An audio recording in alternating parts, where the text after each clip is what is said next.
The first use is performance space, known as black box theater.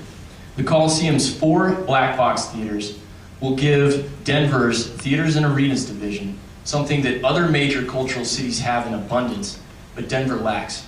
And that is intimate performance space, in which the seats and stage are easily adjustable to allow for a wide range of creative performances.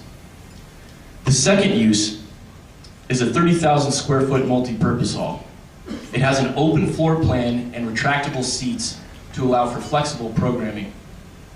Its size means that the Coliseum can continue to host many of its current events and attract new uses that aren't ideal for a fixed seat arena. The third and final use is the centerpiece of the new Coliseum, the interactive museum that we call the Collaboratorium. Museums around the world are in the midst of a transition to provide more interactive experiences for their visitors. The Collaboratorium will be Denver's entry into this next generation of museum. Not a place for passive observation, but to become immersed in the entire creative process. Successful examples of this concept include the Experience Music Project in Seattle and the Exploratorium in San Francisco. It's like a children's museum, but for all ages, and puts Denver on the map for this next generation of cultural tourism. This adaptive reuse of the Coliseum allows the city of Denver to retain a valuable revenue source and preserves a historic Denver icon. The second anchor at the Denver Center for Creating Art is a new campus for the Art Institute of Colorado. Current enrollment at the Art Institute is about 2,500 students, but its offerings are spread across Denver in 4 different locations, and their facilities are maxed out, limiting expanded enrollment. While they are not contemplating a move in the near future, the real estate executives from the Art Institute and its parent company have reviewed our plan and they support it.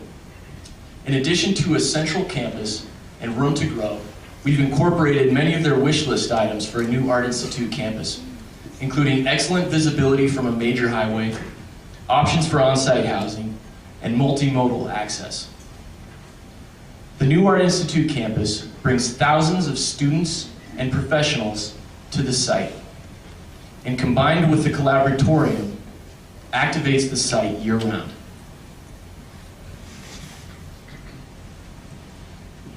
So these 2 anchors, the adaptive reuse of the Denver Coliseum and the Art Institute of Colorado, create the energy to support additional vertical construction on site for other creative uses.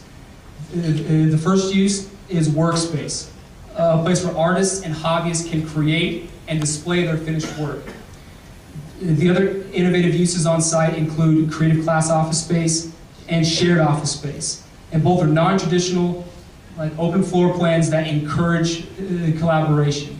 And together these uses form a cohesive art district where all forms of creativity take root and flourish.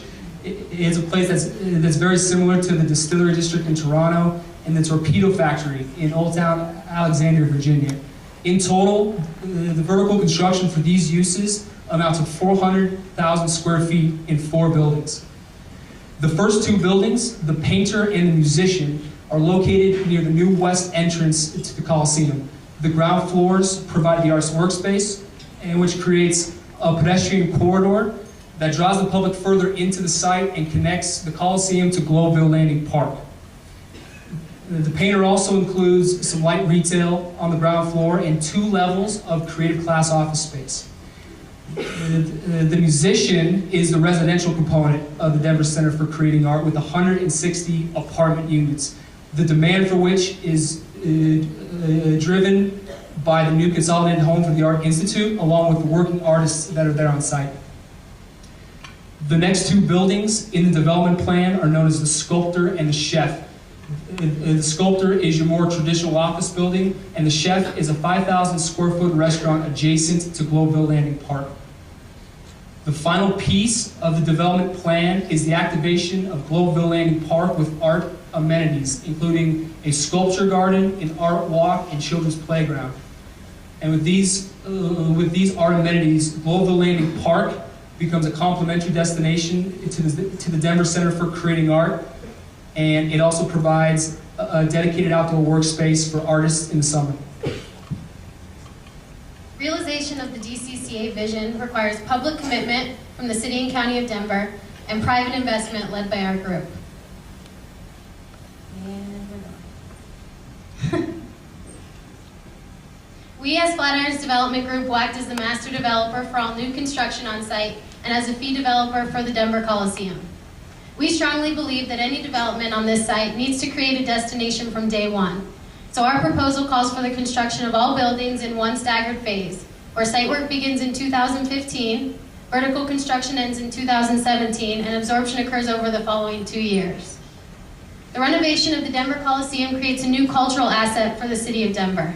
Like other cultural facilities in the area, its funding comes from 2 sources, bonds and a private capital campaign.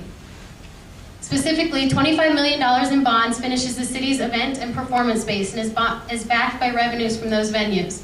And a $19 million capital campaign entirely funds the Collaboratorium. So the question becomes, can and will the city support this expense?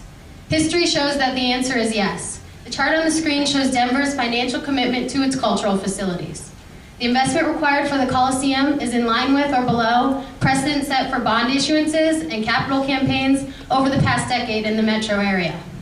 Upon completion, the Coliseum will attract over 500,000 visitors each year and will provide Denver's Theaters and Arenas Department with $3.4 million in revenues.